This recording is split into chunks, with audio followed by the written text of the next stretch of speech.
So we all know what went down between Megan Thee Stallion and Tory Lanez.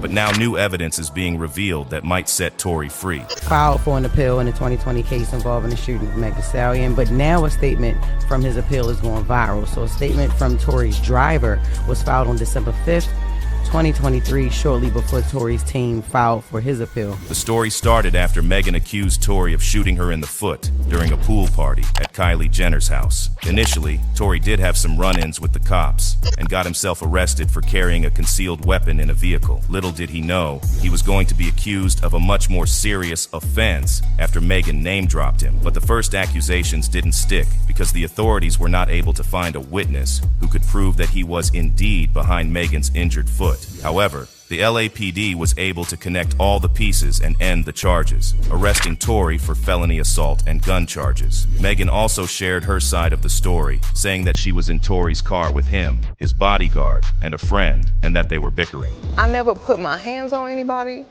I never raised my voice too loud. Like, this was one of them times where it was like, it shouldn't have got this crazy. It shouldn't have escalated to Right. that it did. So I get out the car and it's like everything happens so fast. And all I hear is this man screaming, he said, then he started shooting. And I'm just like, oh my God.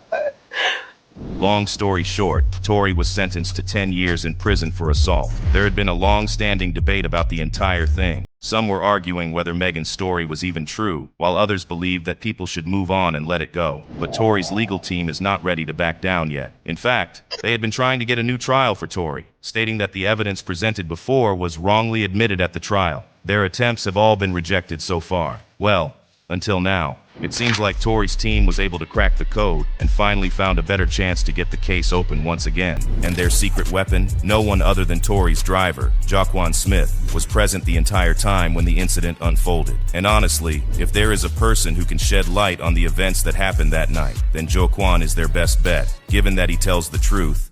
Okay, let's go into the details, shall we? Basically, Jaquan has a whole different story. He is alleging that he saw Megan and her friend Kelsey Harris holding the weapon, but when asked to elaborate further, Tory's driver shared that he does not have a very clear recollection of who actually shot Meg. Just so you know, Tory was allegedly not the one who pulled the weapon first. And then, the driver went on and explained that Tory just wanted to take the weapon away from Kelsey, so they started fighting over it, which ultimately made it go off and hit Meg. So I think they were trying to debunk Megan's initial testimony, and since it was like the main evidence for Meg at that time, being able to actually prove it was false might help Tory get out of his 10-year sentence. However, a gun expert had already debunked this theory during the trial, and their hope was short-lived after Deputy Attorney General Michael C. Keller did not accept the new evidence and argument. There's just a lot of loopholes, and it was not enough to warrant a new trial. For starters, the deputy attorney pointed out that Tory's legal team failed to bring his driver during the initial trials. So why bring him now?